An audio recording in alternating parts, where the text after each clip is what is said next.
কুমড়োর এই মাঝের অংশটা কি তোমরাও রান্না করার সময় ফেলে দাও? আজকে একটা দারুণ জিনিস শিখিয়ে দিচ্ছি, আর কিন্তু ফেলবে না।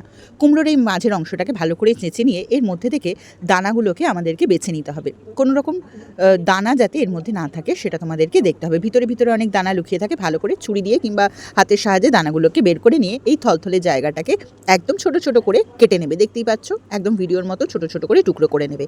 এবার এর মধ্যে মিশিয়ে নেবে পেঁয়াজ কুচি। হ্যাঁ, অবশ্যই কুমড়োটা ধুয়ে নিও, কিন্তু সরি আগে বলতে ভুলে গেছি। এবার 2 চামচ মতো বেসন, তার মধ্যে কাঁচা লঙ্কা ঝাল বুঝে, একটু হলুদ গুঁড়ো, সামান্য একটু নুন আর কালো জিরে দিয়ে খুব ভালো করে এই মিশ্রণটাকে মেখে নেবে।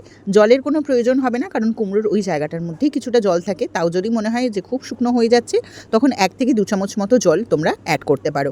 দেখো, এইভাবে মিশিয়ে নিয়ে খুব ভালো করে একটা ব্যাটারের মতো রেডি হয়ে যাবে। ব্যাস, ব্যাটারটা রেডি হয়ে গেলে আর কিচ্ছু না, তেল সামান্য একটু গরম করে নিও, দিয়ে বড়ার আকৃতি করে তেলের মধ্যে দিয়ে দুপিঠ থেকে লাল লাল করে ভেজে নিয়ে তুলে নাও। এই বড়াটা কী যে ভালো খেতে হয়, মানে ডাল ভাতের সাথে তো যেমন সুন্দর লাগে, শুধু শুধুও খেতে ভালো লাগে, আবার ধরো মুড়ি দিয়ে যদি খাও ভীষণ ভালো লাগে, মানে জাস্ট আড্ডায় জমে যাবে। আর কেউ বুঝতেই পারবে না যে এটা কুমড়োর ওই বাদ যাওয়া অংশ থেকে বানানো। মানে ওয়েস্টেজ তো হলোই না, পুরো কুমড়োটাই তুমি খেয়ে নিতে পারবে। জাস্ট এটা তুমি একবার বানিয়ে দেখো, যদি ভালো না হয় তুমি আমাকে কমেন্টে জানাবে, বাট অবশ্যই ট্রাই করো, দারুণ খেতে হয়।